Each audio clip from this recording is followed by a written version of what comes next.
You're looking up at the night sky right now, and somewhere out there, beyond the familiar constellations, something is moving.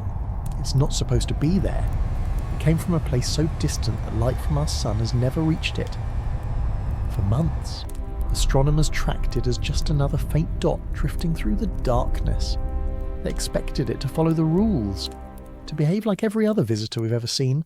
But 3 days ago, something changed. The object didn't Trajectory fade, stable, it didn't but propulsion tumble. levels are fluctuating. Instead, it began to Reroute glow, auxiliary shifting power from to blue engine to 3. green, We need and then to something stabilization we've now. never witnessed before, a brilliant metallic gold. And then, in a moment that sent shockwaves through observatories across the globe, it did the impossible. It changed course. This is 3I/Atlas, the third confirmed interstellar object in human history. Right now, on December 19th, 2025, it's passing Earth at its closest approach, 270 million kilometres away. You're witnessing this in real time. And what we're seeing tonight suggests this isn't just a comet. It might be something else entirely.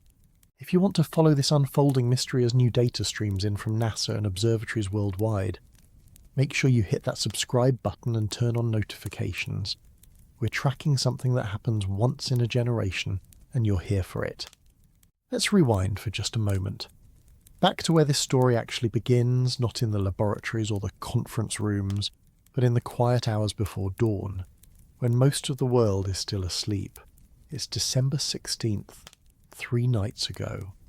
A single astronomer at the Gemini Observatory in Hawaii is staring at a screen, watching something that shouldn't be moving the way it's moving. She's seen comets before. Hundreds of them. They follow patterns, predictable arcs carved by gravity and sunlight. They brighten as they approach the sun. They dim as they leave. They tumble. They crack. They fall apart in slow motion across weeks and months. This one isn't doing any of that. She flags it in the system. She tags it for follow-up observation. And then she goes home, thinking maybe it's just an instrument error, a ghost in the data. But when she comes back 12 hours later, it's still there, and now it's brighter.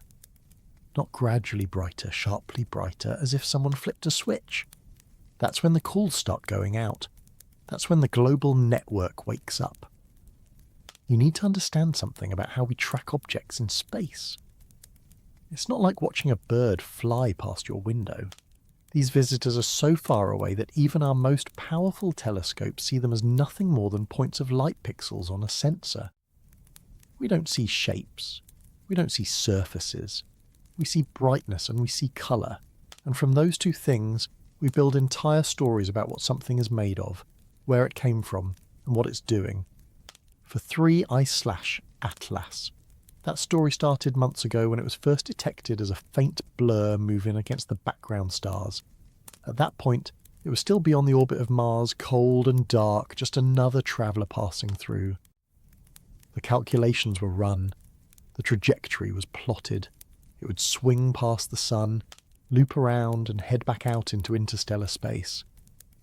A clean hyperbolic arc, one way in, one way out, never to return. That's what the math said, and the math is usually right. But here's what's happening right now. At this exact moment as we speak, it's 11:47 p.m. Eastern Time on December 19th, 2025.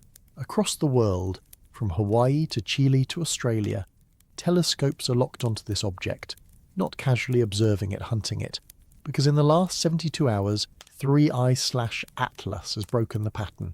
Let me paint the picture for you. When an interstellar object enters our solar system, it's like a stone thrown into a pond. It comes in fast, speeds up as it falls toward the sun, whips around and shoots back out the way it came. Gravity is the only hand guiding it. There are no brakes. There's no steering wheel. You get one path, written in physics, and that's the path you follow. Except 3I/Atlas didn't follow its path, somewhere between Mars and Earth. As it crossed into the warmer regions of the inner solar system, something happened. The trajectory shifted. Not by much, just 0.03 of an astronomical unit, roughly 4.5 million kilometres. In cosmic terms, that's a whisper. But in orbital mechanics, a whisper is a scream. See, when you're moving through the vacuum of space with nothing to push against, you don't just drift sideways. Forces have to act on you. For a comet, those forces come from jets of gas bursting out as the ice heats up and vaporizes. These jets are random, they shoot out from cracks in the surface, from sun-facing sides, from weak spots in the crust. They spin the comet, they nudge it unpredictably. Astronomers call this outgassing, and it's messy, it's chaotic, it's never precise. But the shift we're seeing in 3I/Atlas, it's precise. The deviation occurred over a span of roughly 18 hours. The object didn't tumble or wobble during that time. Its rotation stayed locked. Its brightness curve, the graph showing how much light it reflects as it spins, remained smooth. And when the shift was complete, the new trajectory was perfect. Not close to perfect, not approximately aligned. Perfect. It's now on a course that will bring it within ideal observation range of Jupiter in March 2026, threading through the equatorial plane where Europa, Ganymede and Callisto orbit the three moons with subsurface oceans. The places in our solar system most likely to harbour life beyond Earth. Is that a coincidence? Maybe. The universe is full of coincidences. But here's what makes astronomers uncomfortable before the course change. 3I/Atlas would have missed those moons entirely. It would have shot past Jupiter at a steep angle, too far north, too fast, catching only a glimpse. After the correction, it gets a front row seat to the most scientifically valuable targets in the outer solar system. If you were designing a mission to explore our neighbourhood, that's exactly the flight plan you'd choose. Right now, data is streaming in from multiple observatories. The Hubble Space Telescope has been retasked to monitor it continuously. The Chandra X-ray Observatory is recording emissions we'll get to in a moment. Ground-based arrays in Chile and Hawaii are tracking it every clear night. And in Spain, the European Space Agency has quietly redirected one of their deep space monitoring stations to focus on this single target. They're not treating this like a routine comet anymore. There's a protocol for this. You know, when something unusual appears in our sky, something that defies easy explanation, there's a checklist. First, you verify the data. You make sure it's not a software bug, not a calibration error, not a reflection or a cosmic ray hit on the sensor. Then you gather independent observations. You cross-check with other telescopes, other teams, other methods of measurement. And if it still doesn't make sense, you start asking harder questions. We're past the verification stage. The data is solid. Multiple observatories confirm it. The shift happened. The object is real. And now we're in the part where the questions get uncomfortable, where terms like non-gravitational acceleration and anomalous trajectory start appearing in the reports, and where scientists begin using phrases like "we need more data" because they're not ready to say what they're actually thinking, because what they're thinking is that natural objects don't navigate. Over the next few nights, as 3I/Atlas continues its journey past Earth and begins the long arc towards Jupiter, we're going to see something that hasn't happened since Galileo first turned a telescope to the stars. We're going to watch an object from beyond our solar system move through our sky, and we're going to wonder, really, genuinely wonder, whether someone is watching back. But before we can even begin to answer that question, we need to understand what we're actually looking at, because the course correction is just the beginning of the strangeness. There's something else happening with this object. Something visible to the naked eye if you know where to look. It's changing colour, and not in the way comets are supposed to change colour. If you've ever seen a comet through a telescope or even in photographs, you know they're not particularly colourful.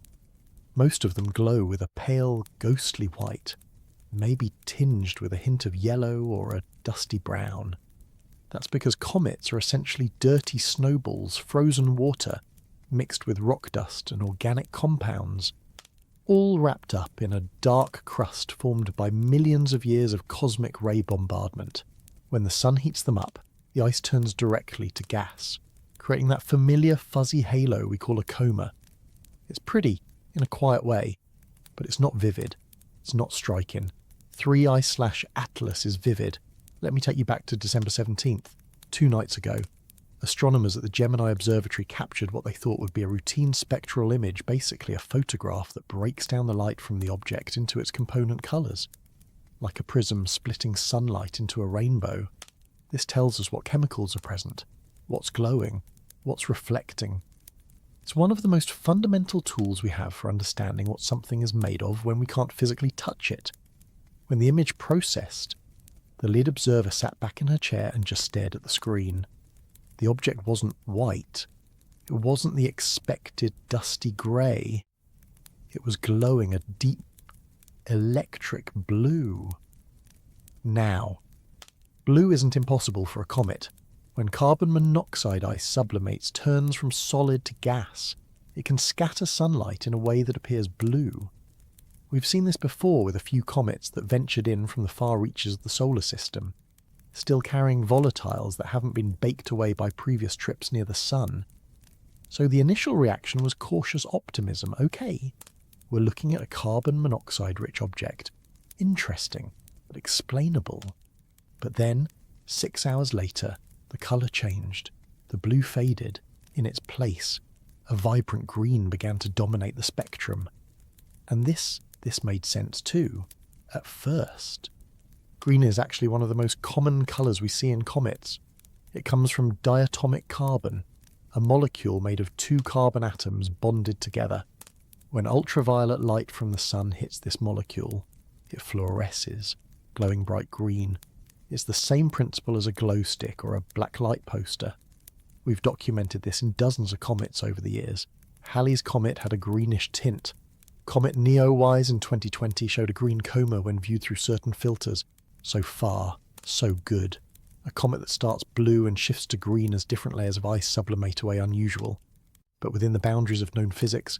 And then, 12 hours ago, everything changed again. The green began to fade, overtaken by something that shouldn't exist in a cometary spectrum, a bright, metallic gold. Here's why this matters. That golden colour, it's not coming from gas. Gases glow in specific, narrow wavelengths. They create emission lines, sharp spikes of colour at precise points in the spectrum.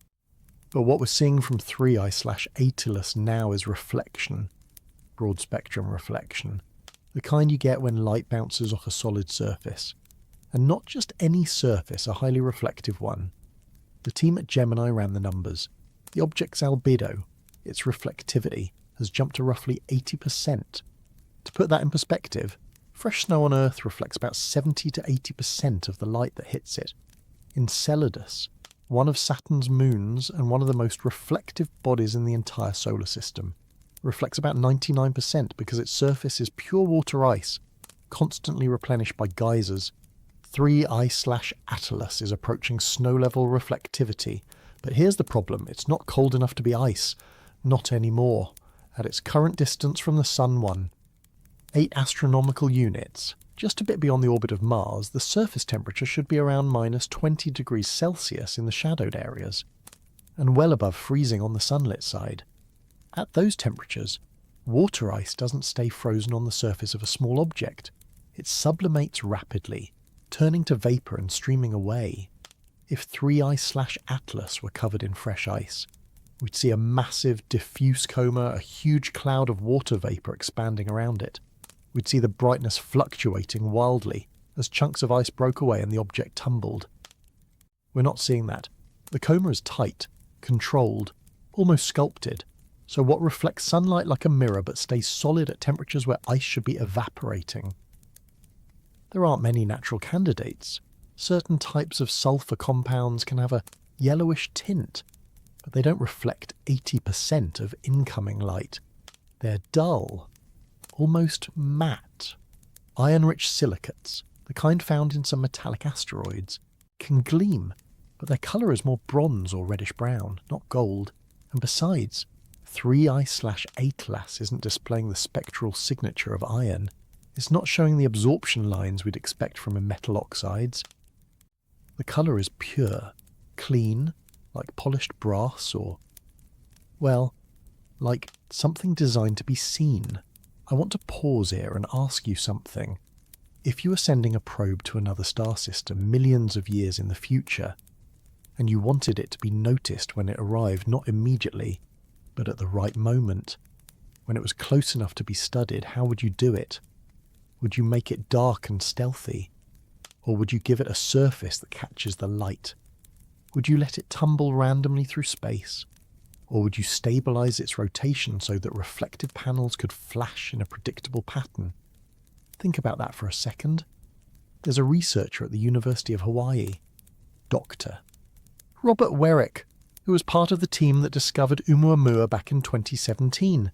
He's been studying 3I/Atlas closely, and in an interview published just this morning, he said something that I think cuts to the heart of this mystery. He said, "We're trained to find natural explanations. That's what science is. But natural explanations require natural processes. And I'm not sure we have a natural process that produces this kind of reflectivity at this temperature with this level of rotational stability." He didn't say it's artificial. He's too careful a scientist for that.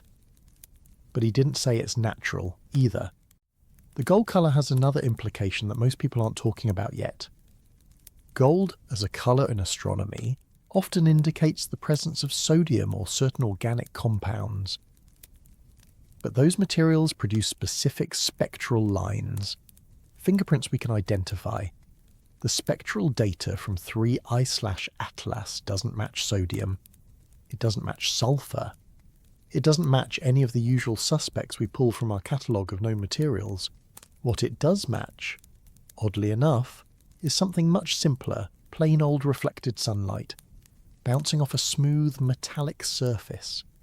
The kind of reflection you'd get from aluminum, or gold plating, or any engineered material designed to withstand the harsh environment of deep space. NASA hasn't made an official statement about the colour change yet, neither has ESA. But if you dig into the raw data feeds from the observatories, if you look at the timestamps on the spectral images, you can see the progression happening in real time. Blue at 1400 UTC on December 17th, green by 2000 UTC, and gold by 0800 UTC this morning. That's a transformation over the course of 42 hours. For context, when a comet's colour changes due to outgassing, it usually happens over days or weeks as different layers of ice are exposed to sunlight. This happened in less than 2 days.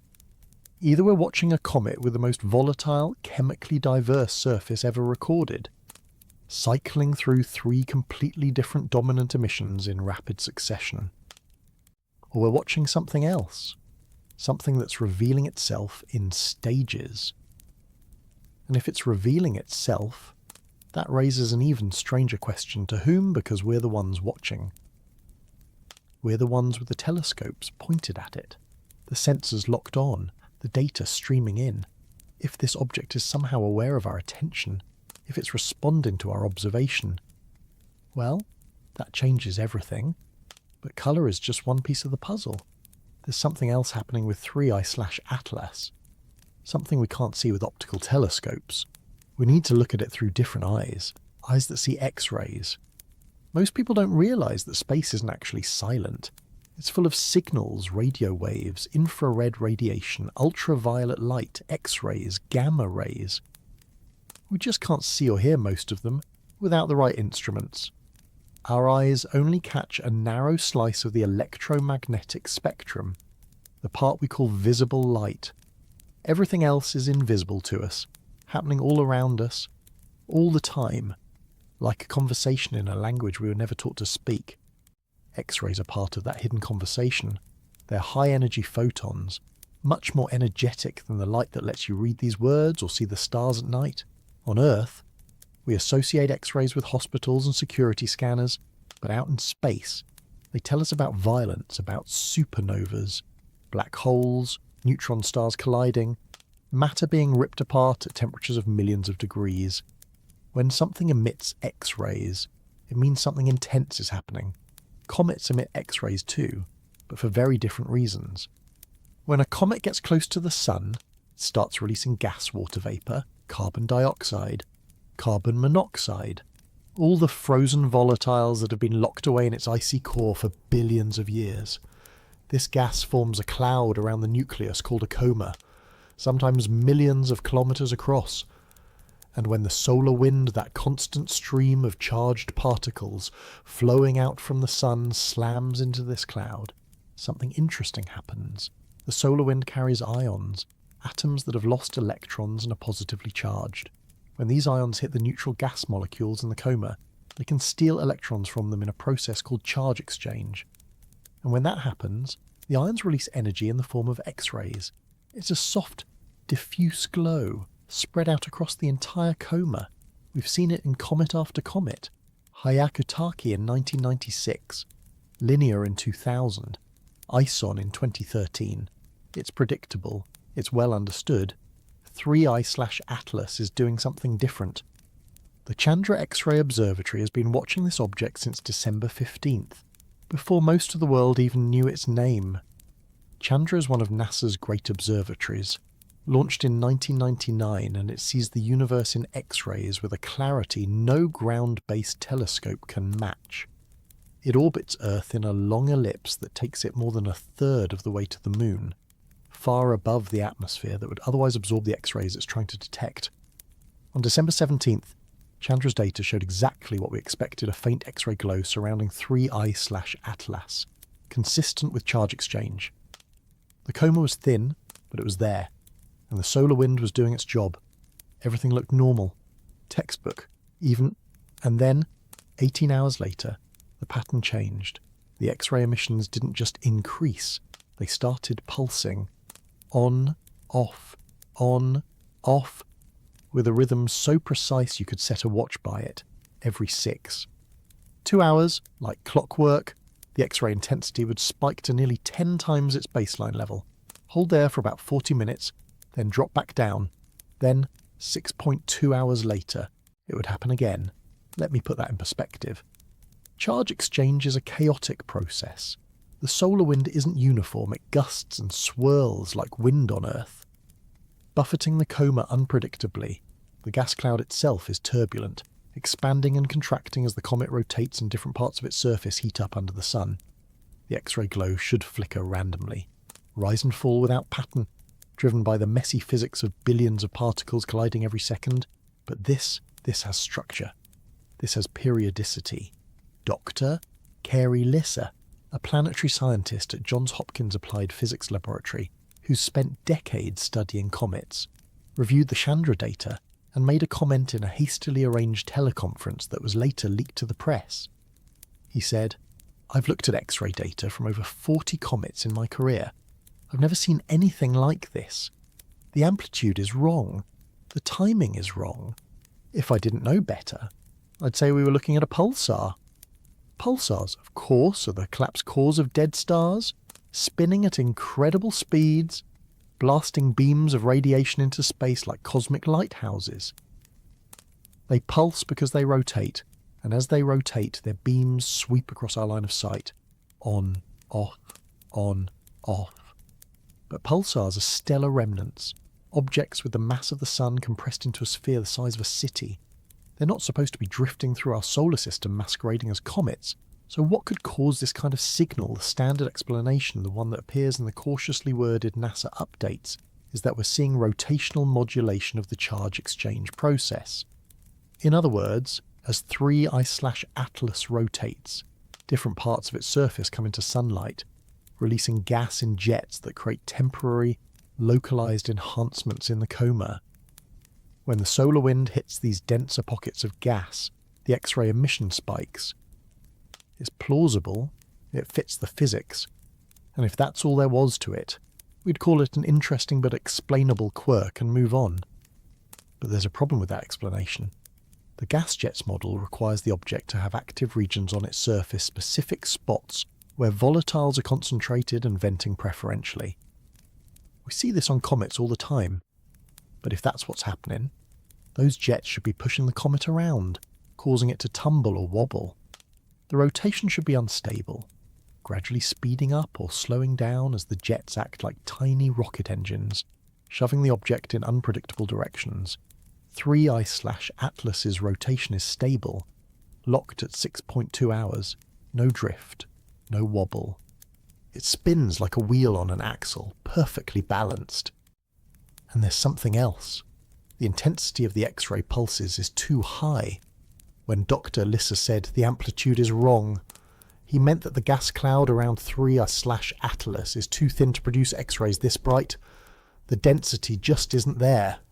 For charge exchange to generate this much emission, you'd need a coma hundreds of times denser than what we're observing, or a solar wind hundreds of times more intense than what's actually hitting the object. Neither of those things is true. The coma is sparse. The solar wind is normal. So where are the X-rays coming from? One possibility, one that's being quietly discussed in the back channels but hasn't made it into any official reports, is that the solar wind isn't interacting with a cloud of gas. It's interacting with a solid surface. A conductive surface. Imagine, just for a moment, that 3I/Atlas has a metallic shell. Not a natural mineral coating, but something engineered, something with high electrical conductivity. As it moves through the sun's magnetic field, as the solar wind, a plasma of charged particles, streams past it, that shell would interact with the magnetic field in specific ways. It could generate electrical currents. It could create what's called a mini-magnetosphere, a localized bubble of magnetic field around the object. And if that surface were rotating, if it had structures, panels, antennae, anything with edges or variations in conductivity, those structures would sweep through the solar wind at regular intervals. Each time they did, they'd create a burst of high-energy particles, a pulse of X-rays. It's speculation, of course. The kind of thing you discuss over coffee in a university lounge. Not the kind of thing you publish in a peer-reviewed journal without extraordinary evidence. But the fact that scientists are even entertaining the idea tells you how far outside the normal boundaries we've gone. Have you ever watched something and felt that creeping sense that it's watching you back? That's where we are now.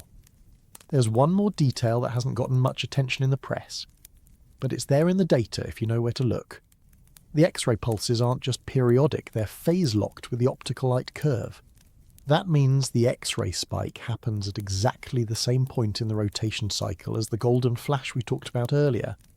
When the object's reflective side faces us, when we see that metallic glint, that's when the X-rays peak. That synchronization is difficult to explain with gas jets. Gas doesn't care about what direction you're looking from. It glows the same whether you're seeing the object from the front, the side, or the back. But if you had a reflective panel on one side and some kind of active surface or emitter on the same side, well, then they'd pulse together, wouldn't they? I'm not saying that's what's happening. I'm saying the data is showing us a pattern that we don't have a comfortable explanation for yet. But if the X-rays are strange, they're about to get stranger. Because in the last 6 hours, the pulse rate has changed. It's still 6.2 hours. But now there's a secondary pulse appearing between the main ones, a smaller spike, about 30% the intensity of the primary, offset by exactly 3.1 hours, half the rotation period. It's as if the object has two emitters, or two sides. And that brings us to the one thing we haven't been able to determine yet, the one piece of this puzzle that would change everything, the shape. We can't actually see the shape of 3I/Atlas, not directly.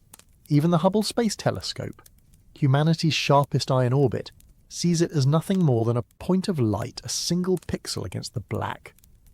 At 270 million kilometers away, the object would need to be hundreds of kilometers across for us to resolve any surface details. And 3I/Atlas isn't that big, based on its brightness and how much light it reflects. Astronomers estimate it's somewhere between 200 and 800 meters in diameter, about the length of 2 or 3 aircraft carriers, or roughly the height of the Burj Khalifa laid on its side. But just because we can't see the shape doesn't mean we can't deduce it. Light is a messenger, and it carries information in the way it changes over time. When an irregularly shaped object spins in space, the amount of light it reflects varies depending on which side is facing you. A potato-shaped asteroid tumbling through the void will brighten when its widest face points toward the sun, and dim when it shows you its narrow edge. This creates what astronomers call a light curve, a graph of brightness over time, and from that graph, you can reconstruct a remarkable amount of information about an object you've never touched, never photographed, never visited. We've been doing this for over a century. In 1901, astronomer Hermann Struve used light curves to determine the rotation period of asteroids. In the decades since, we've refined the technique to the point where we can estimate not just how fast something is spinning, but whether it's elongated or spherical, smooth or cratered, symmetric or lopsided. For most asteroids and comets, the light curve looks like a heartbeat irregular peaks and valleys, fluctuations that tell the story of a chaotic shape worn down by billions of years of collisions and gravitational tugs. These are natural objects, scarred by time, tumbling randomly through the dark. 3I/Atlas doesn't have that heartbeat.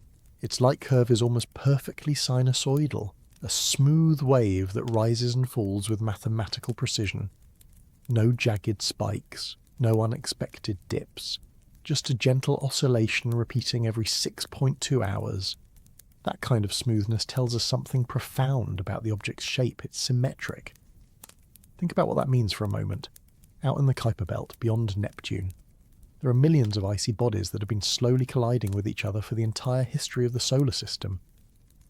When they crash together, chunks break off, craters form, irregular shapes emerge, random and chaotic, like rocks broken by a hammer. That's what we expect to find in nature, a symmetry born from violence and chance. But if an object is symmetric, if its light curve shows that perfect wave pattern, it means one of two things. Either it's been shaped by its own gravity, like a planet or a large moon, pulling itself into a sphere through sheer mass, or it's been shaped by something else. 3I/Atlas isn't massive enough to be spherical. At a few hundred meters across, its gravity is negligible, barely enough to hold a handful of dust on its surface. If gravity shaped it, it would be lumpy and irregular like every other small object we've ever studied, asteroids like Bennu or Ryugu, comets like 67P/Churyumov-Gerasimenko, all of them looking like flying mountains with boulders and craters scattered across their surfaces. So if it's not gravity making 3I/Atlas symmetric, what is Dr. Marco Micheli, an astronomer at the European Space Agency's Near-Earth Object Coordination Centre, published a preliminary analysis 2 days ago based on the first week of observations. In it, he noted that the light curve is inconsistent with the irregular shapes typical of small solar system bodies. He stopped short of speculating about what that might mean, but he did include one line that I think is worth repeating. He wrote, "The rotational behaviour suggests a moment of inertia distribution not commonly observed in natural fragments." Let me translate that. Moment of inertia is a measure of how mass is distributed in a rotating object. A hollow sphere spins differently than a solid sphere. A disk spins differently than a cylinder. And what Dr. Micheli is saying, very carefully, is that the way 3I/Atlas spins doesn't match what we'd expect from a random chunk of rock and ice. It matches something with internal structure, something where mass has been arranged deliberately, evenly, around a central axis. Now, there's one natural process that can create symmetric shapes in space tidal forces. When a small object passes very close to a large planet, the planet's gravity can stretch and reshape it, sometimes even pulling it into an elongated form. We saw this with comet Shoemaker-Levy 9, which broke apart into a string of fragments before crashing into Jupiter in 1994. But 3I/Atlas hasn't passed close to any planet yet. It's on its way to Jupiter. But it's not there yet. And even if it had experienced tidal forces in the past, that would explain deformation, not symmetry. Tidal forces rip things apart, they don't arrange them neatly. There's another detail hidden in the light curve data that makes this even stranger. The brightness variation, the difference between the brightest and dimmest points as the object rotates, is only about 15%. That's remarkably small. For comparison, when Oumuamua passed through our solar system in 2017, its light curve showed a variation of more than 200%. It would brighten by a factor of 10 as it rotated, which told us it was extremely elongated, shaped like a cigar or a pancake, with one dimension much, much larger than the others. A 15% variation suggests 3/Atlas is much closer to spherical. Not perfectly round, but not wildly elongated either. Maybe slightly oval, maybe cylindrical, but definitely not the tumbling shard we'd expect from a fragment of some ancient collision. And here's where it gets really interesting. The rotation itself is stable. Not just periodic, but locked. It's not speeding up or slowing down. It's not wobbling on its axis. It's spinning at exactly 6.2 hours per rotation, and it has been for as long as we've been watching it. This is profoundly unusual for a comet. When a comet approaches the Sun, jets of gas burst out from its surface as the ice heats up. These jets act like tiny rocket engines, pushing the comet in unpredictable directions. Sometimes they speed up the rotation. Sometimes they slow it down. Sometimes they change the axis of rotation entirely, sending the comet into a tumbling spin. Comet Hartley, too visited by NASA's Deep Impact spacecraft in 2010, was spinning end over end in a chaotic tumble caused by these jets. Comet 67P, studied up close by the Rosetta mission, showed clear signs of rotational changes over time as different parts of its surface became active. But 3/Atlas perfectly stable, as if something inside it is compensating for those jets, actively correcting any perturbations, keeping it balanced, or as if there are no jets at all. You know what else maintains a stable rotation in space satellites? Spacecraft.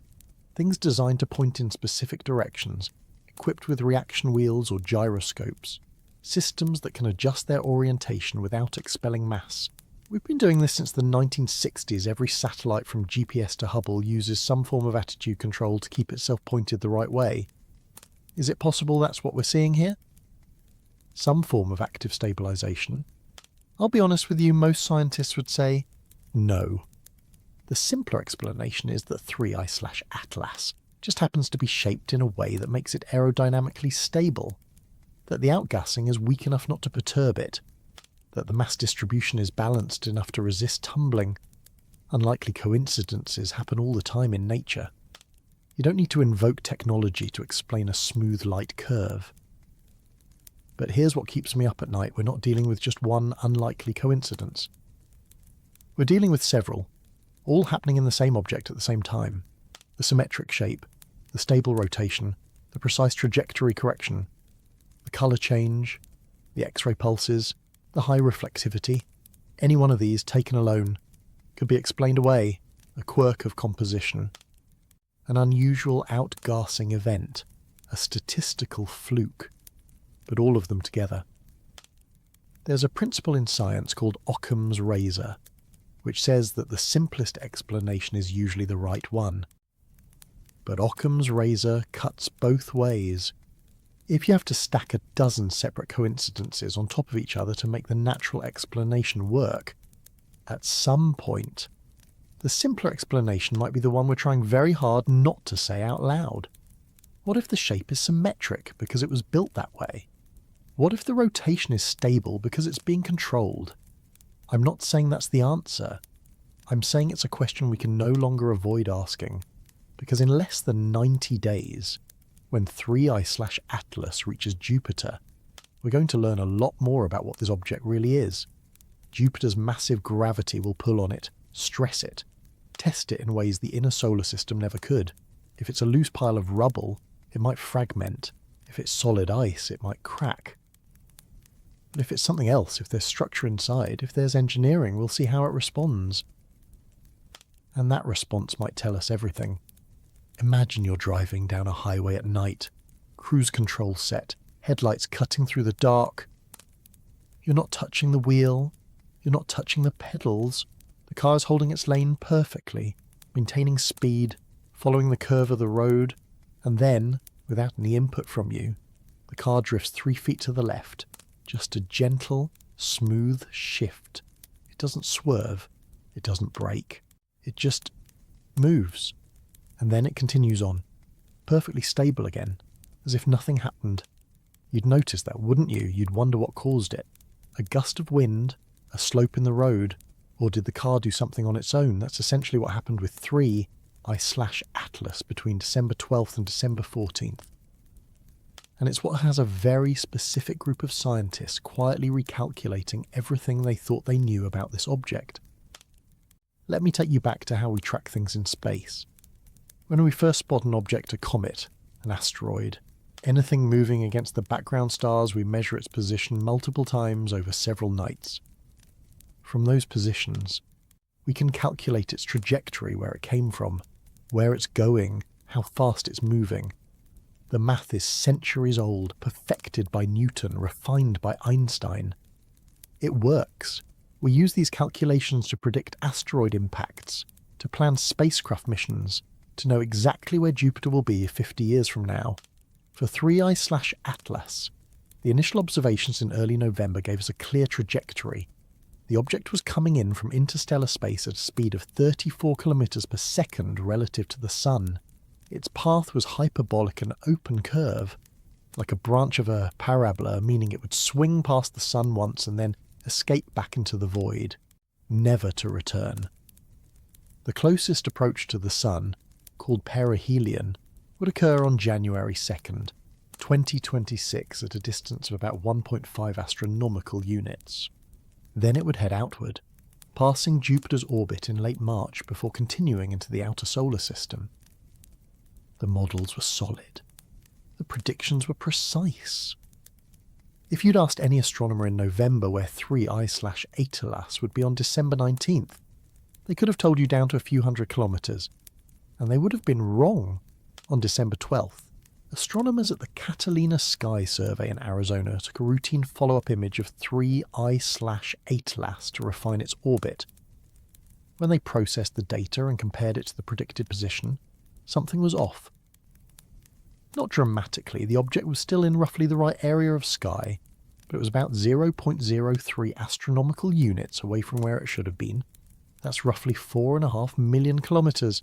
In human terms, that's more than 10 times the distance from the Earth to the Moon. In celestial mechanics terms, it's enormous.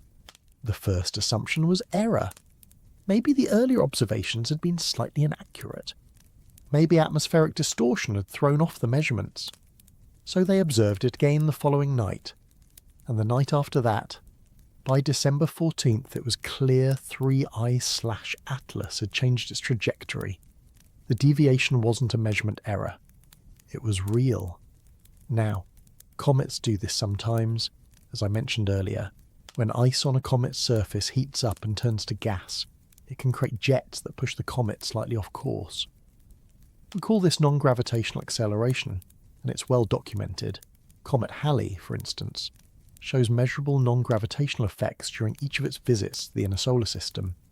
The jets are random, driven by which part of the surface happens to be facing the Sun at any given moment, and they cause the comet to drift unpredictably. But here's the thing about those random jets, they're messy. They don't just change the comet's position, they change its rotation. They cause it to tumble. And the amount of drift varies wildly depending on how active the comet is, how much gas it's releasing, how uneven the surface is. 3I/Atlas's deviation is not messy, it's precise.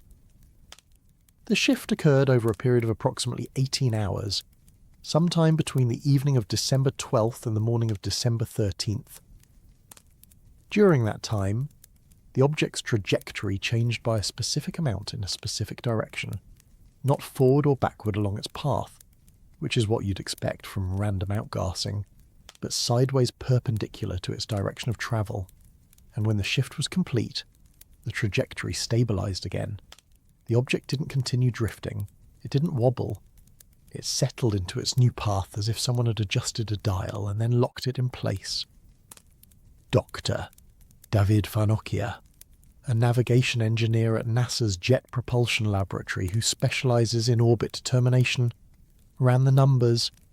In a technical memo dated December 15th that was meant for internal review but was later shared with select researchers, he calculated the amount of force required to produce the observed deviation. His conclusion was that the object would have needed to expel gas at a rate equivalent to about 200 kilograms per second for those 18 hours to generate enough thrust to change its trajectory by that amount. 200 kilograms per second is a lot of gas. For context, When Comet Hale-Bopp was at its most active in 1997, one of the brightest comets of the 20th century, it was releasing about 300 kilograms of water vapour per second. And Hale-Bopp had a nucleus 40 kilometres across, far larger than 3I/Atlas. So we're supposed to believe that this relatively small object, barely a few hundred metres wide, suddenly vented gas at nearly the same rate as one of the most active comets in modern history, for 18 hours, in a precisely controlled direction, and then stopped, leaving no trace of the massive coma that should have resulted from such an outburst. The data doesn't support it. The coma around 3I/Atlas is thin, always has been. If it had released that much gas, we'd see a huge, bright cloud around it, glowing vividly in telescopes around the world. We don't see that. What we see is a tight, controlled coma that looks nothing like the explosive outgassing event that would be required to explain the trajectory change. Doctor. Farnokia didn't speculate about alternative explanations in his memo. He's an engineer, not a theorist. His job is to calculate orbits, not to interpret them. But he did include one final line that I think speaks volumes. Further observation is warranted to determine if additional non-gravitational accelerations occur. In other words, let's keep watching, because this doesn't add up. What makes this even more intriguing is the timing. The course correction happened just as 3I/Atlas crossed the frost line, the invisible boundary in the solar system, where it's cold enough for water ice to remain frozen on the surface of an object. Inside the frost line, ice sublimates rapidly. Outside, it stays solid. Comets typically become active right around this boundary as they warm up. But here's the thing, 3I/Atlas was already inside the frost line when it made the correction. It had been warming up for days. If outgassing was going to cause a major trajectory shift, it should have happened gradually over that entire period, not all at once in an 18-hour window. Unless the object waited. I know how that sounds. I know what I'm implying. But consider this if you were navigating through a solar system you'd never visited before, and you wanted to adjust your course. When would you do it? Would you do it while you were still far out, when you couldn't be sure of the positions of the planets? Or would you wait until you were closer, until you had better data, until you could calculate a more precise trajectory? The new path 3I/Atlas is on the one it shifted to on December 13th is better than the old one. Not by accident, not by chance.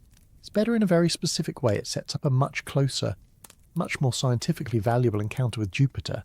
Before the correction, 3I/Atlas would have passed Jupiter at a distance of about 0.8 astronomical units, roughly 120 million kilometres. Staying well above the plane where the major moons orbit, it would have been a distant flyby, close enough to be influenced by Jupiter's gravity, but not close enough to see much detail. After the correction, it's now on track to pass within 0.4 astronomical units of Jupiter, about 60 million kilometres, and critically, it will cross through the equatorial plane, the flat disk where Io, Europa, Ganymede, and Callisto all orbit. That's not just a better trajectory, it's an ideal trajectory. It's the path you'd choose if you wanted to study those moons. Do you believe in coincidences? Because at this point, we're stacking them pretty high. But if this was a deliberate manoeuvre, if something about this object is able to change its course on demand, then the question becomes, why? Why adjust your trajectory to get a better look at Jupiter's moons? What's so interesting about them? And the answer to that question might be the most unsettling part of this entire story. If you were going to visit our solar system from another star, where would you go? Not as a tourist, but as a scientist. Not to sightsee, but to learn. If you had travelled for thousands, maybe millions of years across the empty dark between stars, and you could only visit a handful of places before your trajectory carried you back out into the void, which destinations would you choose? You'd want to see Earth, obviously. It's the only planet we know of with complex life. with oceans and forests and cities broadcasting radio signals into space, Earth is the biological jackpot, the one place in the solar system where evolution has run wild, creating millions of species and at least one that builds telescopes and wonders about the universe. But if you could only pick one other destination, one other place to study closely, where would it be Jupiter? Not because it's pretty, though it is those bands of swirling clouds, that great red storm larger than Earth itself. Not because it's massive, though it is containing more mass than all the other planets combined. You'd choose Jupiter because of what orbits it. 4 moons, discovered by Galileo in 1610, each one a world unto itself. Each one harbouring secrets that might answer the most profound question we've ever asked: are we a lone Europa, encased in a shell of ice, hiding a liquid ocean beneath that may contain twice as much water as all of Earth's oceans combined? Ganymede, the largest moon in the solar system, also believed to have a subsurface ocean sandwiched between layers of ice. Callisto, ancient and cratered, possibly harbouring yet another hidden sea. And Io, the most volcanically active body in the solar system, a world of sulphur and lava that shows us what happens when gravitational forces tear a moon apart from the inside. These aren't just interesting places, they're laboratories. They're experiments in planetary science, in the conditions necessary for life, in the physics of ice and water and heat. If you wanted to understand what makes a world habitable, if you wanted to know whether life could emerge in the dark, beneath kilometres of ice, warmed not by a sun but by the flexing of tidal forces, you'd go to Jupiter. And that's exactly where 3I/Atlas is going. Let me show you what I mean with some numbers. Before the course correction on December 13th, orbital calculations showed that 3I/Atlas would pass Jupiter at a high inclination, meaning it would approach from well above the plane where the major moons orbit. Imagine Jupiter as sitting at the centre of a flat disk, with Io, Europa, Ganymede, and Callisto all circling within that disk like horses on a carousel. The original trajectory would have brought 3I/Atlas in from above, passing over the North Pole, staying far from that crowded equatorial plane. The closest it would have come to Europa, the most scientifically tantalising of the 4, would have been about 180 million kilometres.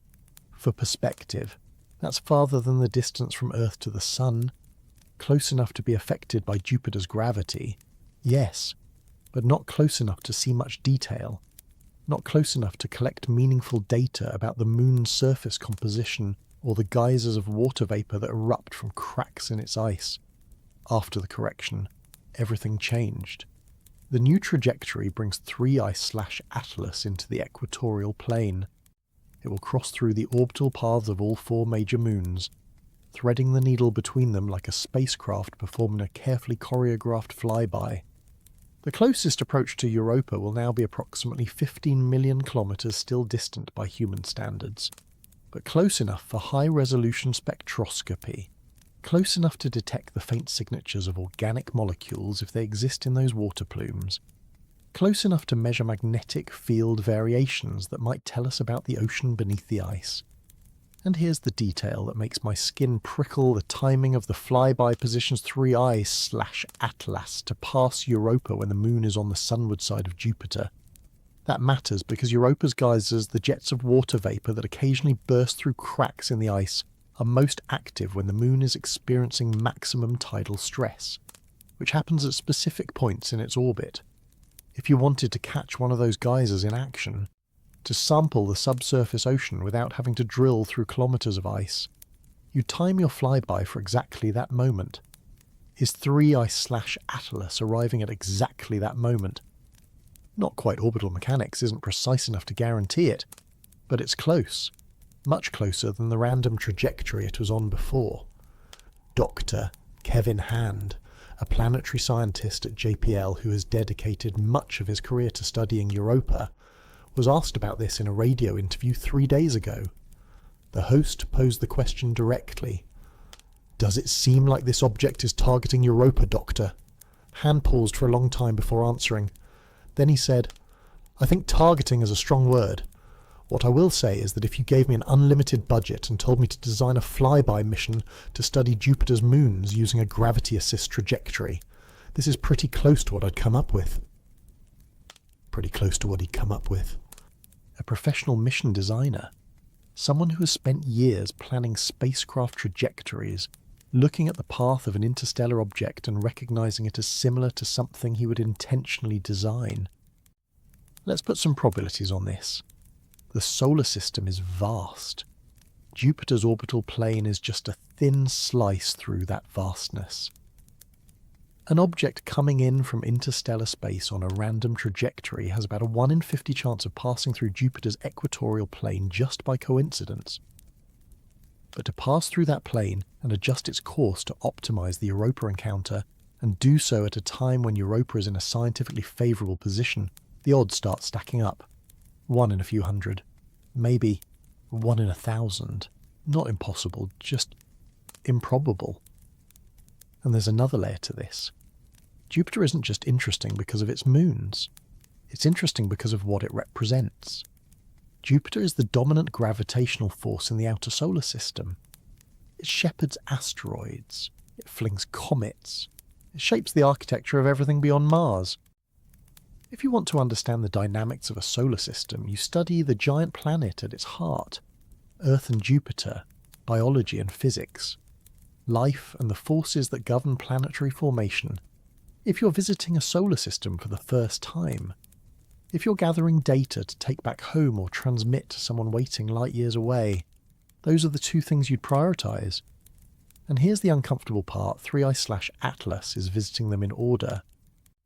It passed Earth first, reaching its closest approach to us on December 19th right now. As we speak, it didn't come particularly close by astronomical standards, staying about 270 million kilometres away, well beyond the moon's orbit. But it was close enough. Close enough for our telescopes to study it. Close enough for our radio telescopes to listen for any signals. Close enough, perhaps, for it to study us. And now it's heading to Jupiter. Not drifting toward it passively, but navigating toward it with a trajectory that just happens to set up an ideal flyby of the most scientifically valuable moons in the system. What would you call that coincidence, lucky chance? Or would you call it a flight plan? I want to be very clear about something. Most scientists examining this data are not jumping to conclusions. They're doing what scientists do, looking for natural explanations, running models, checking their math, waiting for more data. The official position of NASA, ESA, and every major observatory currently tracking 3i/Atlas is that we're observing an unusual but potentially natural object exhibiting behaviours that require further study. But in the hallways, in the late-night emails, in the conversations that happen after the press releases have been written and the public statements carefully worded, there's a different discussion taking place, a quieter one. People are asking questions they never thought they'd have to ask seriously. Questions like, what would reconnaissance look like? What would a survey mission do if someone wanted to learn about our solar system without revealing themselves? How would they do it? And the answers they're coming up with look a lot like what we're seeing. There's a concept in astrobiology called convergent evolution, the idea that certain solutions to survival problems are so effective that they evolve independently in different places. Eyes, for instance, have evolved separately dozens of times on Earth because seeing is so useful. Flight has evolved at least 4 times. Intelligence, we think, has emerged multiple times in different lineages. Could the same be true for exploration strategies? If you were a civilization capable of interstellar travel, would you send living beings on journeys that might take millennia? Or would you send probes small, robust, automated scouts that can drift through the dark for ages, waking up when they reach their destination, gathering data, and either returning it home or storing it for retrieval? We've done it ourselves. Voyager 1 and 2, launched in 1977, are now in interstellar space, carrying golden records with images and sounds from Earth, still transmitting data back to us across billions of kilometres. Pioneer 10 and 11 also in the void beyond the planets, carrying plaques showing where they came from. We send our scouts out. Why wouldn't they? The question is no longer whether 3I/Atlas is behaving strangely. It is. The question is whether that strangeness crosses the line from highly unusual to unmistakably artificial. And in 90 days, when it reaches Jupiter, when it passes through that crowded space where 4 ocean worlds wait, we might finally have our answer. Science has a way of dealing with uncomfortable ideas. First, it ignores them. Then, if they persist, it scrutinises them mercilessly, tearing them apart with logic and data and peer review. And if, after all that, the idea still stands, science grudgingly accepts it and moves on, pretending it was never really controversial in the first place. This happened with continental drift, with the Big Bang, with the existence of black holes. Ideas that were once considered fringe, even ridiculous, are now taught in high school textbooks. Right now, we're watching this process unfold in real time with 3I/Atlas.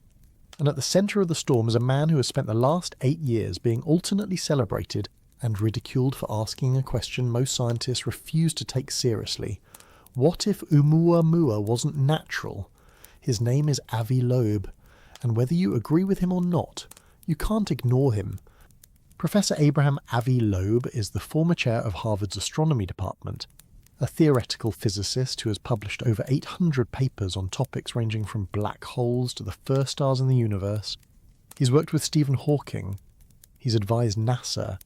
He's one of the most cited scientists in his field. And in 2018, after Oumuamua, the first confirmed interstellar object passed through our solar system, displaying a bizarre acceleration that couldn't easily be explained by outgassing, Loeb did something that most scientists avoid like the plague. He said, publicly and in print, that it might be artificial, a light sail, a probe, technology from another civilization. The backlash was immediate and intense. His colleagues called it sensationalism. They called it irresponsible. Some called it career suicide. The general consensus in the astronomical community was that Oumuamua was simply a weird comet, maybe made of hydrogen ice or nitrogen ice, something exotic but ultimately natural. The idea that it could be a manufactured object was dismissed not because the evidence contradicted it, but because the conclusion was too extraordinary to accept without extraordinary proof. Loeb's response was simple. Extraordinary claims require extraordinary evidence, but extraordinary conservatism requires extraordinary justification. Now, with 3I/Atlas, the debate is back, and this time, the data is harder to dismiss. Let's be clear about what the mainstream scientific position is. The vast majority of astronomers studying 3I/Atlas believe it is a comet, an unusual one. Yes, but still a natural object composed of ice and rock. They point to the presence of a coma, faint though it may be, as evidence of outgassing. They suggest that the colour changes could be explained by layered composition, different ices sublimating at different distances from the sun. They argue that the trajectory change, while precise, could still be the result of directed jets from a rotating nucleus. It's not impossible, it's just unsatisfying. Dr. Michelle Bannister, a planetary astronomer at the University of Canterbury in New Zealand, published a thread on social media last week that summed up the sceptical position well. She wrote, "We've discovered thousands of comets. Every single one has been weird in its own way. 3I/Atlas is weirder than most, but that doesn't make it alien. It makes it interesting. The universe is under no obligation to make sense to us immediately. It's a fair point. The history of astronomy is full of objects that seemed inexplicable at first, but turned out to have natural explanations once we understood them better. Pulsars, when first discovered in 1967, were so regular that astronomers briefly considered they might be signals from an alien civilization. They even nicknamed the first one LGM-1 for Little Green Men. It took less than a year to realise they were actually rapidly spinning neutron stars. Natural objects behaving according to known physics. Maybe 3I/Atlas is our generation's LGM-1, a mystery that will resolve into something natural once we have better data. But Avi Loeb isn't convinced, and neither are a growing number of researchers who are willing to entertain the possibility not as a conclusion, but as a hypothesis worth testing. In a paper uploaded to the preprint server ArcSiv on December 18th, just yesterday, Loeb and two colleagues presented a detailed analysis of 3 Ice/Atlas's properties. They didn't declare it artificial. They did something more measured and, in some ways, more provocative. They calculated the probability that all of the observed anomalies, the colour change, the stable rotation, the precise trajectory correction, the X-ray pulses could occur simultaneously in a natural object. Their conclusion less than 1 in 10,000. Not impossible, but unlikely enough that, as they wrote in the paper's abstract, the null hypothesis of a natural origin should not be accepted without considering alternative explanations. In other words, maybe it's time to take the artificial hypothesis seriously. The paper proposes a series of tests that could help distinguish between a natural comet and a manufactured probe. For instance, if 3 I/Atlas is a comet, its outgassing should increase as it gets closer to the Sun, and we should see corresponding changes in its brightness, its coma size, and its trajectory. If it's a probe with reflective surfaces, those surfaces should remain stable regardless of solar distance, and any further trajectory changes should be precise and goal-oriented, not random. They also suggest looking for radio emissions, not the kind produced by natural processes, but structured signals, pulses, patterns, anything that might indicate communication or data transmission. Loeb has been advocating for the use of the Very Large Array in New Mexico and the Parkes Radio Telescope in Australia to monitor 3 I/Atlas continuously, listening for anything unusual. So far, NASA has not officially committed resources to this kind of search, but quietly, unofficially, some of those telescopes are already pointed at the object, just in case. Here's where the debate gets interesting, though it's not really about the data anymore. The data is what it is strange. Yes, but not definitive. What the debate is really about is how we approach the unknown. Do we default to natural explanations until they become completely untenable? Or do we consider all possibilities, including the uncomfortable ones, and test them rigorously? Loeb argues that science has become too conservative, too afraid of being wrong about something as culturally loaded as extraterrestrial intelligence. He points out that we spend billions searching for radio signals from distant civilizations with SETI. But when an object appears in our own solar system behaving in ways we can't easily explain, we bend over backward to avoid considering that it might be related to those very civilizations we're searching for. His critics argue that he's conflating "we don't understand it yet" with "it must be aliens," a logical leap that ignores the long history of natural phenomena that initially seemed inexplicable. They worry that jumping to the artificial hypothesis too quickly undermines the credibility of the field and sets unrealistic expectations for the public. Both sides have a point. And that's what makes this so fascinating. Think about how you'd approach this if you were in charge. You have an object displaying multiple anomalies. Some of them have potential natural explanations, though those explanations require stacking several unlikely events on top of each other. You also have an alternative explanation that the object is artificial, which is culturally and scientifically extraordinary, but would account for all the observations with a single, coherent framework. Do you investigate both possibilities equally? Do you prioritise the natural explanation because it's more likely based on prior experience? Or do you focus resources on the artificial hypothesis precisely because, if true, it would be the most important discovery in human history? There's no easy answer. And that's why, right now, the scientific community is genuinely divided. What I find most compelling about Loeb's position isn't that he's certain 3 I/Atlas is artificial. He's not. What's compelling is that he's willing to say, out loud, that we should find out, that we should use every tool at our disposal: spectroscopy, radio astronomy, high-resolution imaging, trajectory analysis to test the hypothesis rigorously, not to prove it, but to see if it can be disproven. That's what science is supposed to do.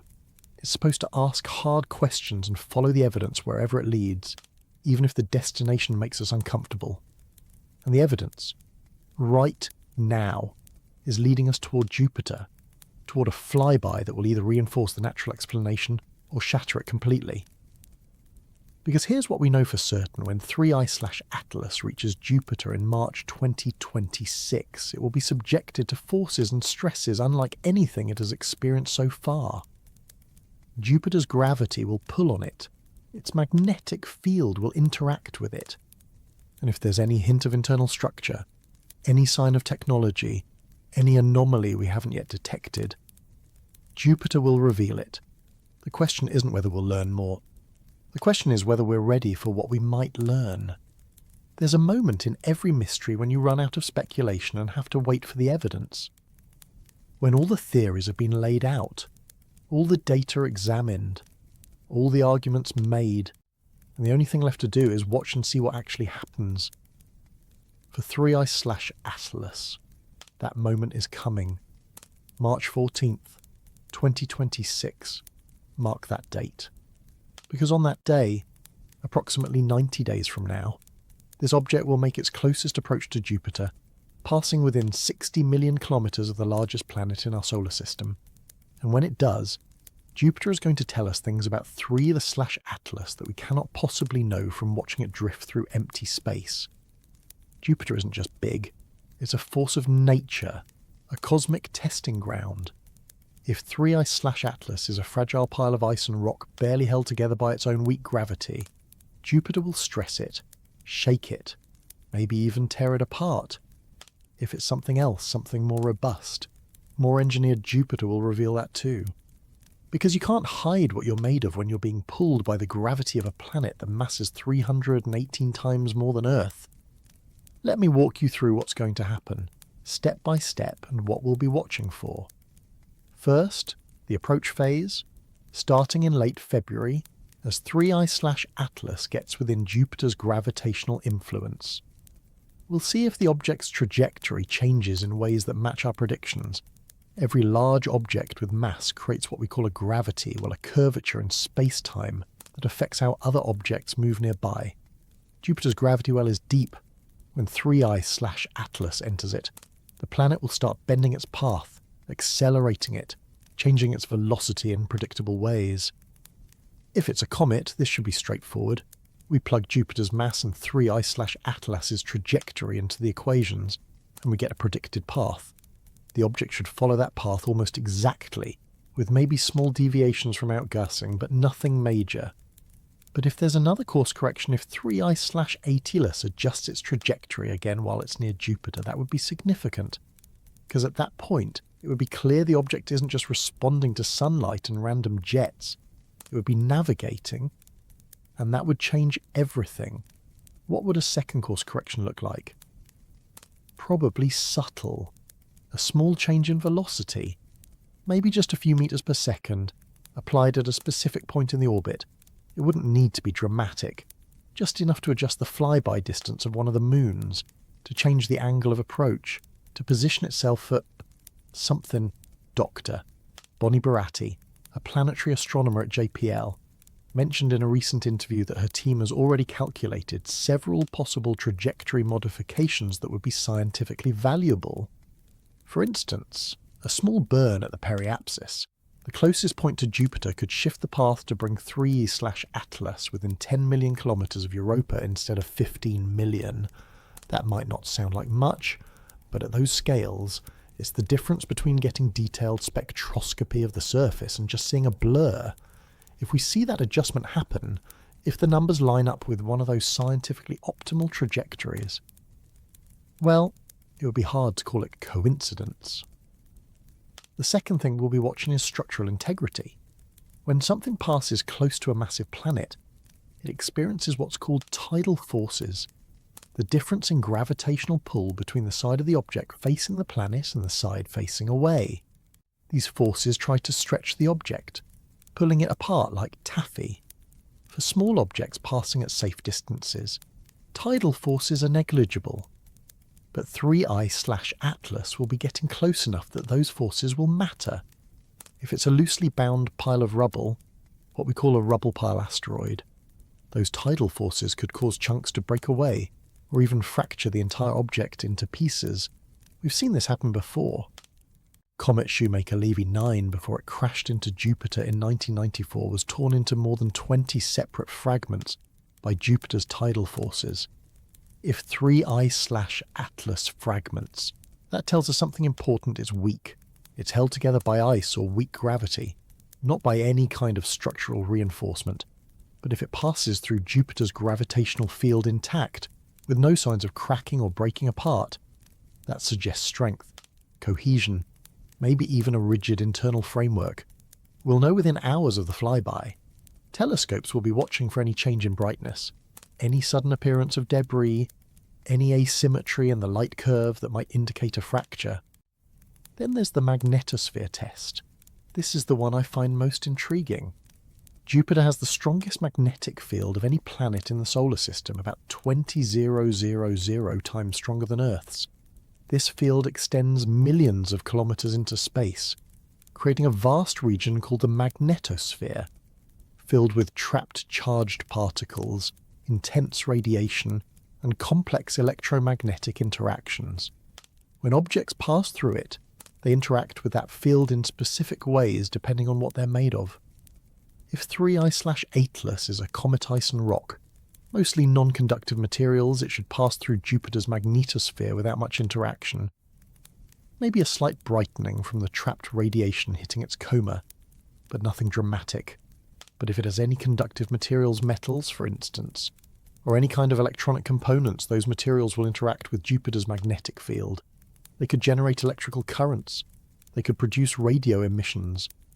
In extreme cases, they could even create visible auroras, glowing streamers of light where charged particles slam into the object's surface or atmosphere. We saw something like this with Io, Jupiter's closest large moon. Io is so volcanically active that it spews sulfur and oxygen into space, creating a torus, a donut-shaped cloud around its orbit. When Jupiter's magnetic field interacts with this material, it creates enormous electrical currents, over 1 million amperes, flowing between Io and Jupiter. Those currents generate radio waves so powerful we can detect them from Earth with backyard equipment. If 3I/Atlas generates anything even remotely similar, if we detect radio bursts or electromagnetic signatures during the flyby, it would strongly suggest the presence of conductive materials in or on the object.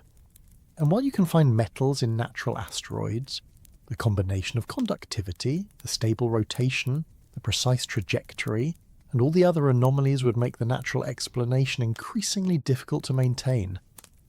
There's one more thing that has some researchers quietly excited the possibility of active emissions. Not just reflected sunlight or passive radiation, but something the object might do deliberately. Here's the thought experiment. If 3I/Atlas is a probe, and it's been dormant or in low power mode for most of its journey, when would it activate its primary systems? Probably not while it was far from any targets, drifting through empty space. You'd conserve power. You'd wait. But when you reached your destination, when you were close to the objects you came to study, that's when you turn everything on. The Jupiter encounter is the destination. If there's a time when 3I/Atlas would activate instruments, transmitters, or any other systems, it would be then. What would that look like? We don't know. Maybe a sudden increase in infrared emissions, suggesting internal power generation. Maybe a radio signal, not random static, but something with structure, with patterns. Maybe a change in the rotation rate or orientation, pointing specific surfaces towards specific targets. Dr. Frank Marcus, senior planetary astronomer at the SETI Institute, has been advocating for round-the-clock radio monitoring of 3I/Atlas during the Jupiter flyby. In a proposal submitted to the National Science Foundation last week, he wrote, "Whether or not 3I/Atlas is artificial, the Jupiter encounter represents a unique opportunity to observe an interstellar object under extreme conditions. Any signals detected during this time would be of immense scientific value." He's right. Even if we detect nothing, even if 3I/Atlas passes Jupiter silently, behaving exactly like a comet should that still valuable data, it would help constrain the possibilities, narrow down what we're dealing with. But if we do detect something, if there's a signal, a maneuver, any indication of active technology, then everything changes. Not just for 3I/Atlas, but for us, for how we see our place in the universe. Do you think we're ready for that, to have it confirmed? Not through a radio signal from a distant star, but through an object physically present in our solar system, close enough to study, close enough to touch. I'm not sure we are. But ready or not, March 14th is coming, and when it arrives, we're going to learn something. Maybe we'll learn that 3I/Atlas is a strange but natural comet, a reminder that the universe is full of surprises that don't require exotic explanations. Or maybe we'll learn that we've been watched, that someone, somewhere, sent something here to see what we are. Either way, the Jupiter encounter is the final exam, and the universe is about to grade us on how well we've been paying attention. But there's something else we need to consider. Something that goes beyond the flyby itself. Because if 3I/Atlas does something unexpected at Jupiter, if it confirms our suspicions that it's more than just a comet, what happens after that? There's a concept in spaceflight called the Oberth effect, named after the German physicist Hermann Oberth, who described it in the 1920s. It's one of those counterintuitive pieces of orbital mechanics that seems wrong at first, but is actually one of the most powerful techniques we have for moving through space efficiently. Here's how it works if you want to change your velocity to speed up, slow down, or change direction. The most effective place to do it is when you're moving fastest. Fire your engines at the lowest point of your orbit, when you're whipping around a planet at maximum speed, and you get more change in energy for the same amount of fuel than if you fired those same engines anywhere else. It's why spacecraft visiting the outer solar system often use gravity assists swooping close to planets, stealing a tiny bit of their orbital energy to slingshot themselves faster and farther than their own engines could ever manage. Voyager 2 used this technique to visit all 4 giant planets on a single tank of fuel, a journey that would have been impossible otherwise. And it's why, if 3I/Atlas wanted to send a message home, the Jupiter flyby would be the perfect moment to do it. Let me explain what I mean. Imagine you're a probe. You've travelled for thousands, maybe millions of years across the interstellar void. You're running on whatever power source you were equipped with when you launched, maybe a radioisotope generator, maybe something more exotic, but either way, power is precious. You've been in hibernation mode for most of the journey, conserving energy, waiting until you reached your destination. Now you've arrived. You've scanned Earth. You've gathered data on this strange planet with its oxygen atmosphere, its liquid water, its radio broadcasts leaking into space. You've collected everything you came for, and now you need to send it back. But you're 4.2 light years from home. Or maybe 40 light years. Or 400.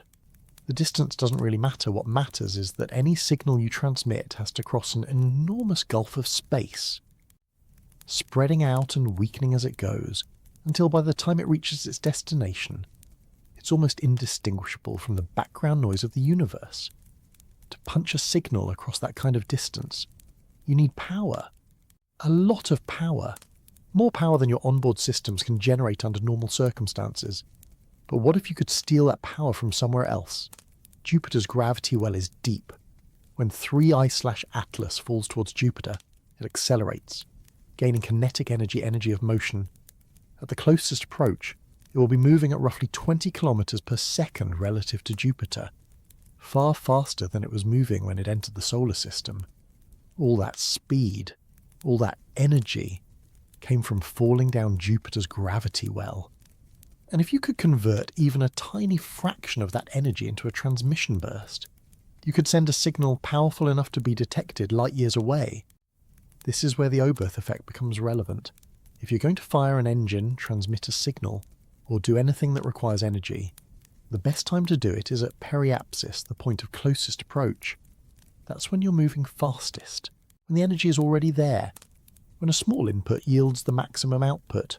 For 3I/Atlas, periapsis at Jupiter will occur on March 14th, 2026 at approximately 14:23 UTC.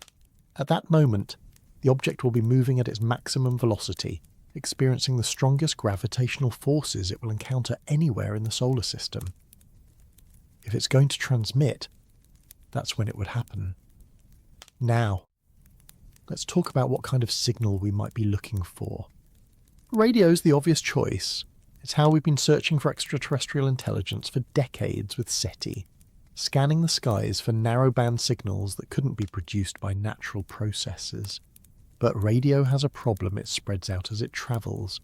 A signal that starts out focused and powerful becomes diffuse and weak over interstellar distances, unless you have an enormous transmitter or a precisely aimed beam. There's another option, though one that's been discussed in theoretical papers for years but never seriously considered because we've never had a reason to look for it, using the sun as a gravitational lens. Einstein's theory of general relativity tells us that massive objects bend space-time, and light follows that curvature. When light from a distant star passes close to the sun, it bends around it. And if you're standing in just the right spot far behind the sun, that bent light converges, creating a focused, amplified image of the distant star. It's the same principle as a magnifying glass, but using gravity instead of glass. The focal point for the sun's gravitational lens is about 550 astronomical units away, roughly 82 billion kilometres, well beyond Pluto, out in the Kuiper Belt. And here's the interesting part. The effect works both ways. If you position a transmitter at that focal point and aim a signal toward the sun's gravity will bend and focus that signal, amplifying it as it travels outward in a specific direction. You could send a message to a distant star system using a fraction of the power it would normally take. But there's a catch: you have to be at exactly the right position, and you have to aim the signal through the sun at precisely the right angle. It requires navigation, planning, the kind of precision we've been seeing from 3I/Atlas. Dr. Claudio Maccona, an Italian astrophysicist who has spent years studying gravitational lensing, wrote a paper in 2009 proposing that any sufficiently advanced civilization would use this technique for interstellar communication. He called it the ultimate communication channel, because it allows you to send signals across hundreds of light years using the energy output of a small spacecraft. If 3I/Atlas fires an engine at Jupiter periapsis not to change its trajectory significantly, but to adjust its path toward the sun's focal point, that would be a strong indicator that it's preparing to transmit. And if we detect a narrowband radio signal at that moment, aimed not at us, but through the sun toward a specific point in the sky, well, that would be unmistakable. Would we even know if it happened possibly? The Very Large Array in New Mexico can detect extremely faint signals if they are in the right frequency range. The Square Kilometre Array, currently under construction in South Africa and Australia, will be even more sensitive if there's a transmission, and if we're listening at the right frequency at the right time, we might catch it. But there's also a chance we wouldn't. If the signal is tightly beamed, aimed away from Earth toward a distant star, we might not be in the path of the beam. We'd see the object do something, adjust its orientation. Maybe. Or show a spike in infrared emissions from power generation, but we wouldn't intercept the actual message. And that raises an unsettling question: what if it's already transmitted? What if it sent a signal when it passed Earth? And we just didn't notice. Our radio telescopes are good, but they're not omniscient. They scan the sky in narrow slices, listening to specific frequencies for limited amounts of time. If 3I/Atlas sent a brief, tightly focused burst while our telescopes were pointed somewhere else, or while they were listening to a different frequency, we would have missed it entirely. The data could already be on its way home.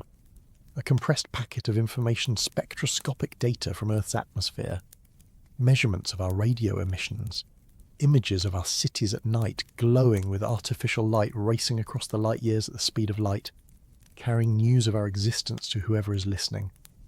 And if that's true, if someone out there receives that signal, What happens next?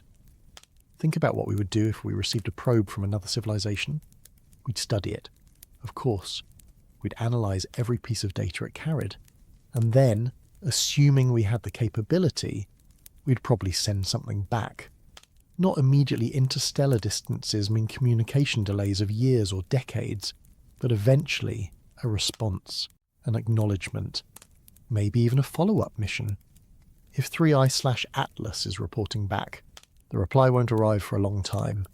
4 years at minimum if it came from Proxima Centauri, the closest star to our Sun, decades or centuries if it came from farther away. But it would arrive, and when it does, we might see another object entering our solar system, another visitor, another question mark drifting through the dark. Unless, of course, 3i/Atlas isn't sending a message home, unless it's doing something else entirely. There's one more possibility that has been whispered about in the back channels but not openly discussed. What if the signal isn't meant for a distant star? What if it's meant for us?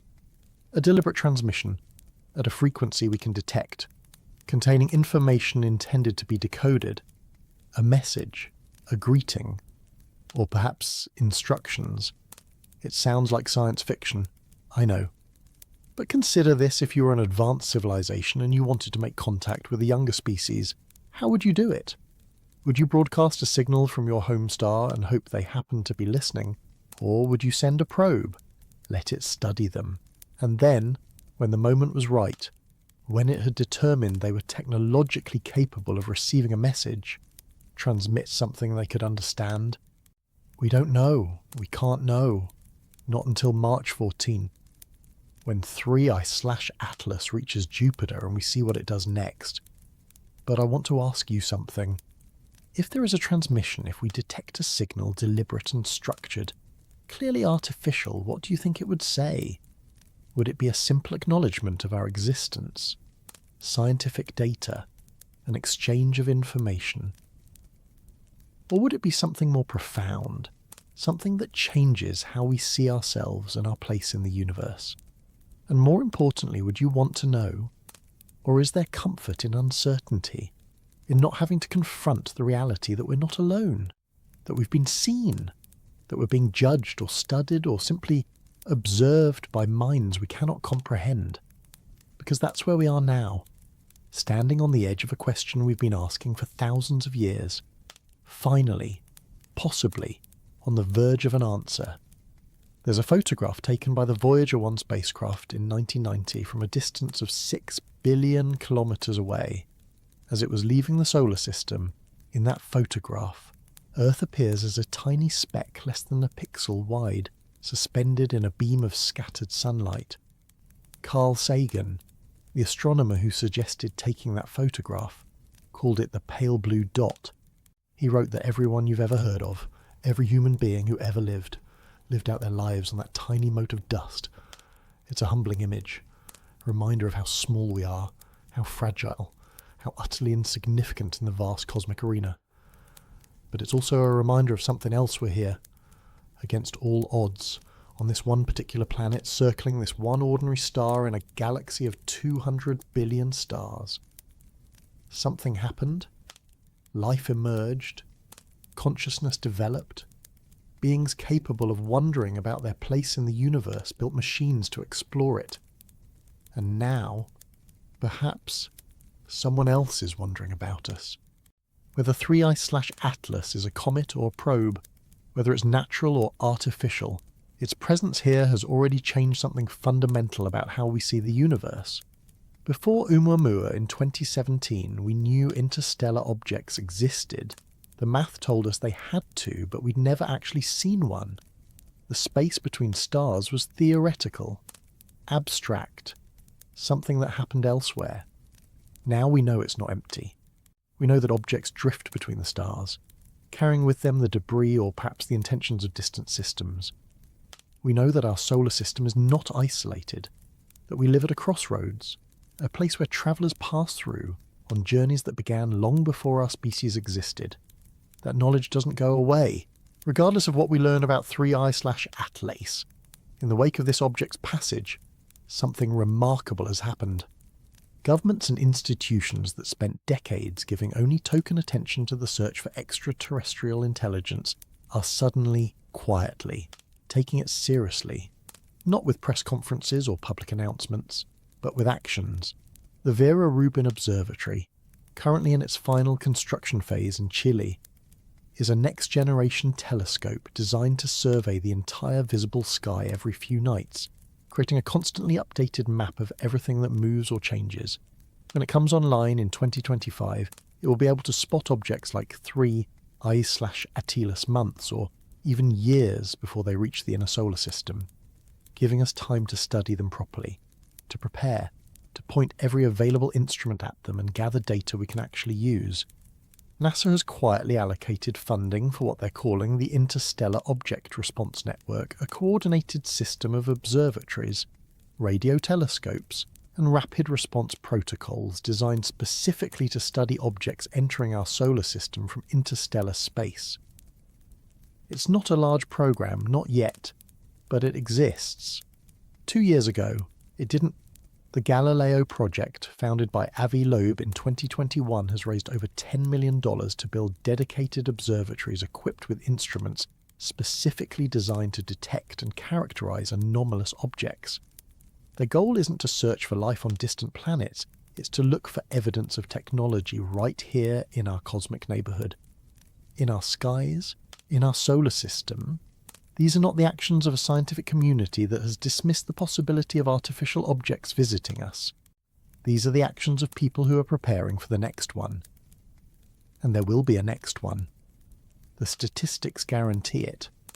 Based on the rate at which we've detected interstellar objects in recent years, astronomers estimate that at any given time, there might be thousands of them passing through the solar system, most too small or too far away to spot. The Vera Rubin Observatory will change that. Within a decade, we might be tracking dozens of interstellar visitors per year. Most of them will be rocks, fragments of ancient collisions, shattered worlds, debris from the formation of planetary systems billions of years old, natural objects with nothing to teach us except that the universe is messy and violent and full of things breaking apart. But maybe, once in a while, we'll find something else. Something that moves like 3 I/Atlas. Something that makes us ask the question again. There's a philosophical shift happening, subtle but profound. For most of human history, we assumed we were unique. Then Copernicus told us we weren't at the centre of the universe. Then Darwin told us we weren't specially created. Then Hubble told us our galaxy was one of billions. Each revelation pushed us further from the centre, made us smaller, more ordinary. But we still held on to one last distinction: we were the only ones asking the questions. The only intelligence. The only consciousness. The only beings capable of looking up at the stars and wondering, 3 I/Atlas, whether it's a comet or something more, is forcing us to confront the possibility that even that last distinction might be wrong, that we might be ordinary in yet another way, that intelligence might be common, that civilizations might rise and fall across the galaxy like waves on an ocean, and that we're just one more species taking our first tentative steps into a cosmos already full of others who've been here long before us. How do you think that changes us? Knowing really knowing, not just suspecting that we're not alone. Some people find that thought terrifying. The idea that we're being watched, studied, judged by entities whose capabilities and intentions we can't fathom. The loss of our specialness, our centrality, our cosmic importance. Others find it oddly comforting. The idea that we're part of something larger, that the universe is full of minds and stories and civilizations, that the silence and darkness aren't quite as empty as they seem. I don't think there's a right answer to how we should feel about it, but I do think we're going to have to figure it out, because the universe isn't going to stop sending us visitors just because we're not ready for them. In the meantime, 3 I/Atlas continues its journey. Right now, tonight, as you're watching this, it's moving outward from Earth, heading toward Jupiter, growing fainter in our telescopes, but not in our attention. Every observatory that can see it is watching. Every radio telescope that can spare the time is listening. Data is accumulating, models are being refined, and in a few months we'll have our answer. Or at least, we'll have more questions, because that's how science works. Every answer opens up new territories of uncertainty. Every discovery reveals how much we still don't know. And that's okay. That's the point. The joy isn't in having all the answers, it's in the journey toward them. In the moments of wonder and confusion and revelation that come from encountering something genuinely new. 3I/Atlas has given us that. Whether it's natural or artificial, whether it's a comet or a probe, it has reminded us that the universe is stranger and more surprising than we imagined, that there are things out there moving through the dark, following paths we don't understand for reasons we can only guess at. And it has forced us to ask ourselves a question we've been avoiding for a long time. If someone did send a probe to our solar system, if they wanted to learn about us without revealing themselves, what would they find? What would their observations tell them about who we are? What we value? Whether we're worth contacting, I'd like to think they'd see our curiosity, our determination to understand the universe despite our limitations, our willingness to ask hard questions and follow the evidence even when it makes us uncomfortable, our capacity for wonder. But they'd also see our conflicts, our divisions, our capacity for destruction. They'd see a species that has barely learned to live peacefully on its own planet, let alone venture beyond it with any kind of unity or purpose. Maybe they're waiting. Maybe that's what probes like 3I/Atlas are, for not to make contact, but to observe, to gather data, to wait until we've matured enough to join whatever community exists out there among the stars. Or maybe there is no community. Maybe they're as alone as we are, sending their scouts into the dark hoping for an answer that never comes. We don't know, but in 90 days, we might know a little more.